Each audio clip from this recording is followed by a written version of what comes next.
Hello there. What's going on, everyone? Today we're going to be talking about Star Wars Legion and a rule that I think needs to change. So, before I jump into this, if you're new here, be sure to click that subscribe button, leave a comment. It'll automatically enter you to win the $25 Amazon gift card. Also, I can probably pull this down a little bit since I'm at home right now. But yeah, definitely check out some of the links in the description as well. There's links to my Discord as well as social media and the merch store, which has more neck gaiters or gator necks, however you like to call it. We've got a lot of shirts. We've got double critical merchandise, lots of new stuff coming in all the time. Very, very cool. Check it out. There are sales occasionally too, so be watching for those, like this one that's running this weekend. But I'm going to post that on social media. There's a coupon code for all kinds of stuff like that. But yes, all kinds of cool stuff down in the description below. Facebook, Twitter, Patreon. Big thanks to my patrons as well. You guys are super awesome. But we're going to talk about the leader rule for Star Wars Legion because it's a rule that kind of bugs me. It's bugged me for a long time, and I think it needs to change. I think there's a pretty good chance that it will change. Maybe in later this year's points update, in errata and stuff like that, or maybe just independently. But yeah. So if you're not familiar with what I'm talking about, it's not a rule that comes into play very often, but it's a rule that's going to come into play a little bit more because of a couple of new things that have come out. So the basic rule is, you've got a whole unit. Like, say, a whole bunch of stormtroopers. Now, I have a picture of a rebel officer here. I'm not talking about your commanders as your leader. I'm talking about your unit leaders. And usually, you have to put wounds on another. Like, the leader has to die last, right? And the only exception to that is if the leader, like, happens to have, like, is the only one that is in line of sight, or it's a multi-wound unit and somebody else already has wounds and you get shot, the wounds have to go to the wounded unit first and things like that. But in rare situations, yes, a leader can be defeated. And the rules currently, as men have stated for a pretty long time, that when the leader is defeated and there are still minis in that unit, the player who controls the unit must immediately choose another mini in that unit to become the unit leader. The leader replaces the chosen mini with the unit leader mini. Now, this wasn't always a real big deal, but it was kind of a bummer for a while. Like in early game, I remember playing like a Rebel Z6, and I'm like, oh, you know what? Like maybe I've only got two guys left, and I'm trying to hide them, and I'm like, I can still see your leader, and boom, I shot him. Oh, now your Z6 trooper has to become the leader. That means he lost his Z6, and I was like, well, that doesn't make sense. Why should he lose his Z6? Because when you replace the mini, you have to have all the card stuff that goes along with the mini, and I didn't like that. I thought that was pretty annoying, right?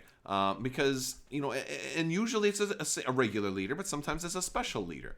And in cases like this, it could be a good thing because, like, let's just say you're running the Imperial Officer mini in some stormtroopers. Right, this replaces that stormtrooper that's out pointing, and you have her, and she also gives you an extra ability. She gives you Inspire.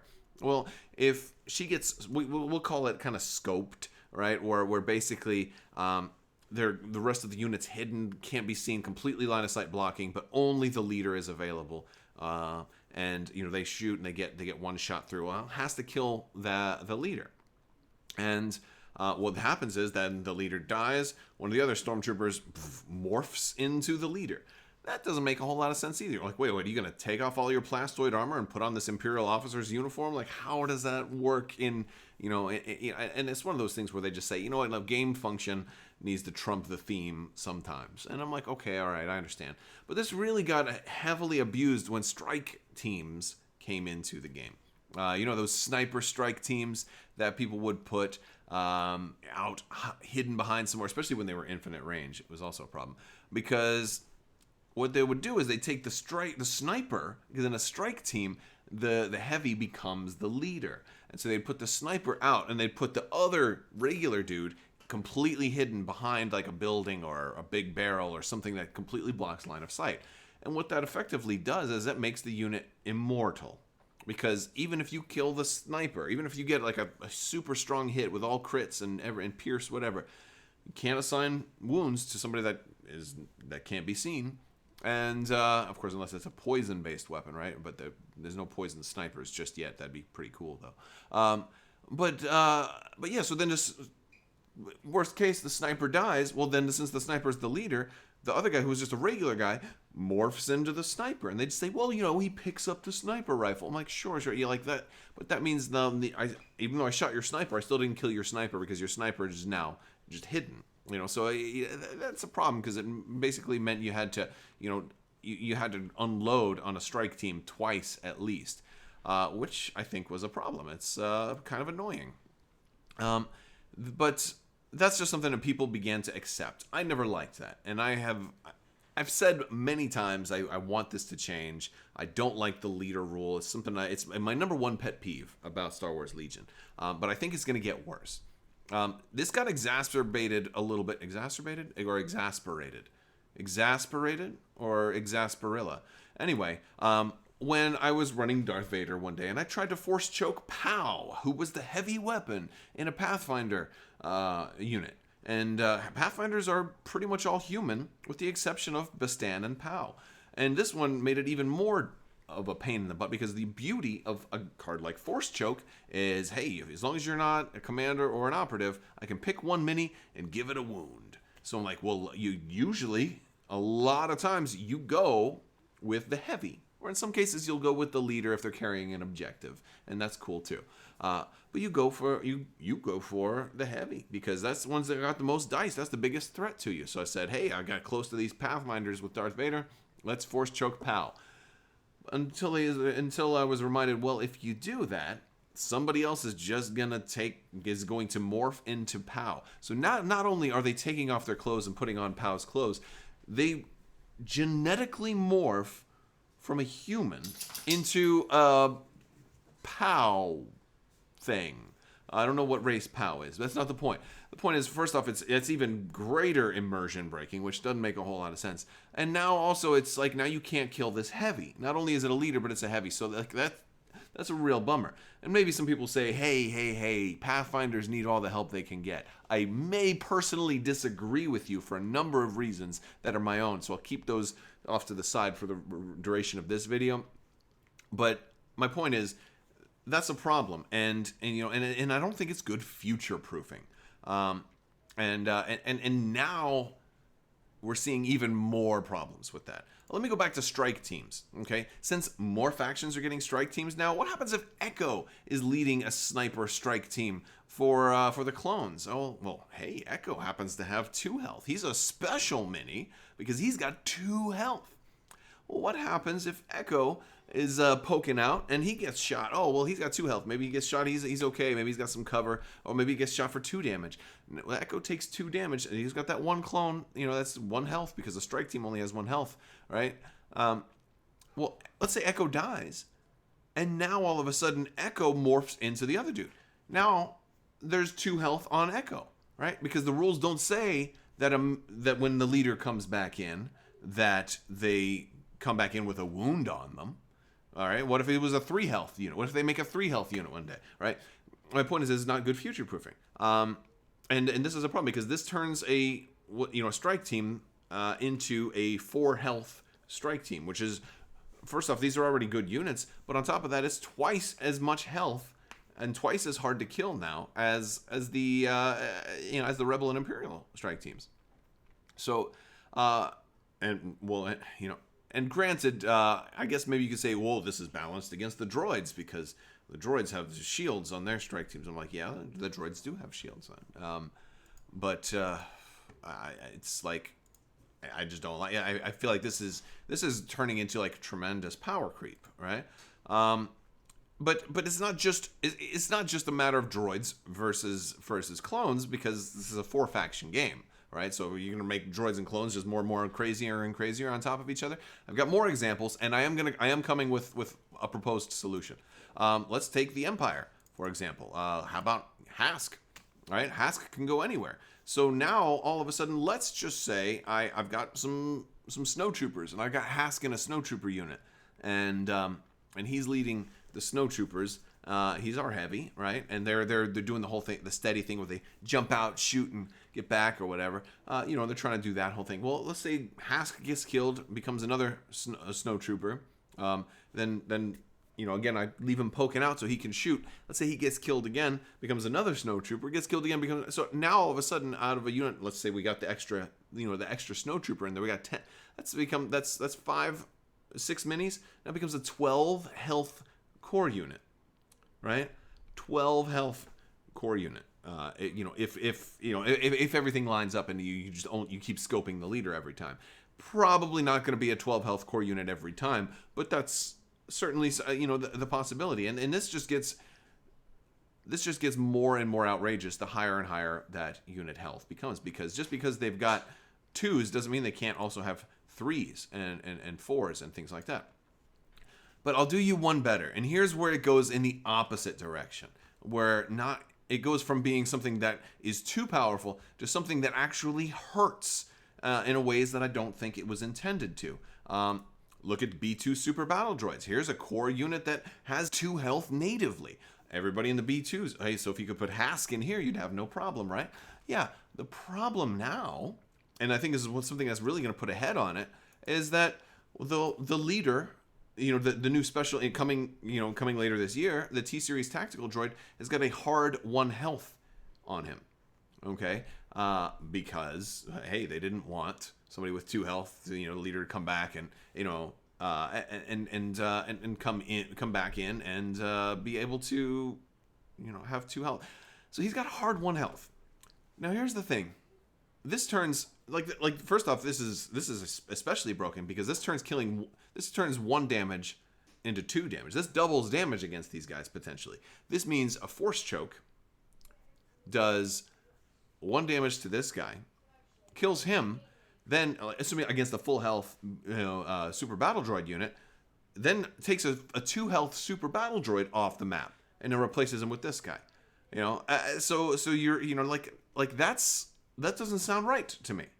That doesn't sound right to me at all. And I don't like that, and because all of these situations are different.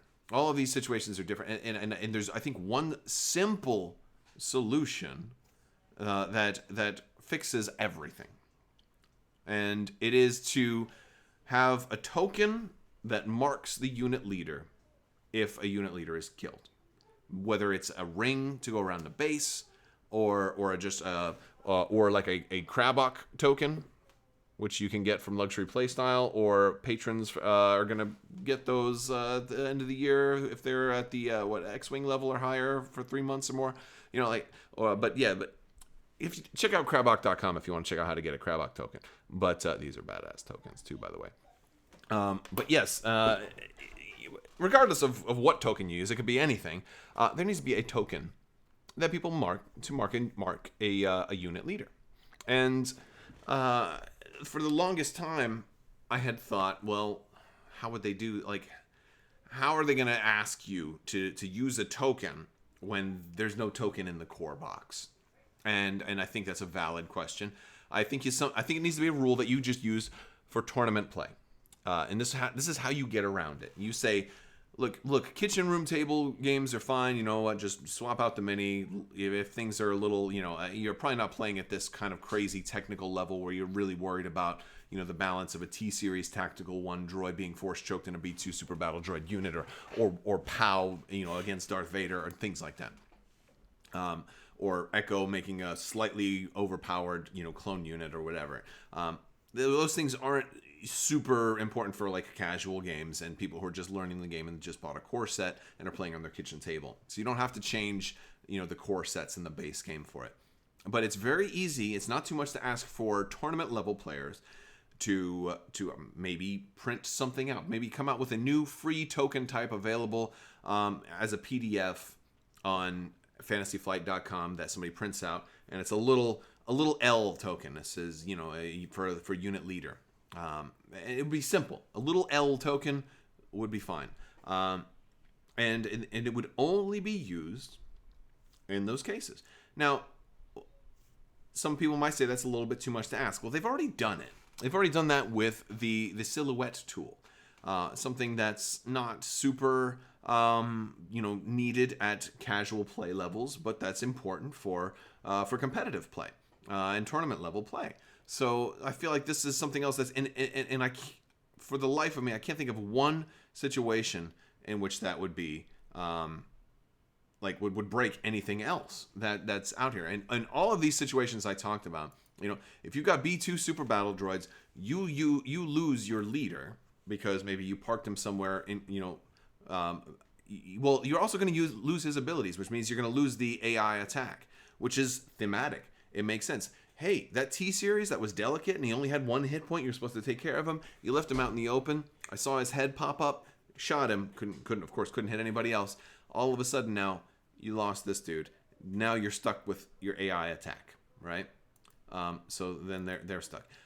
Gideon Hask, you lose him. Oh, you also lost your coordinate and that pretty cool weapon he's got. Oh, you lost Echo? Well, now you're down to just one dude in the strike team. And by the way, he doesn't know how to use the sniper rifle because he didn't train as hard as Echo, so he shouldn't be as good as Echo, and he doesn't get critical. And the same thing with strike teams too. I think it'll balance sniper play. Sniper play has always been so, I don't know. I almost in some cases.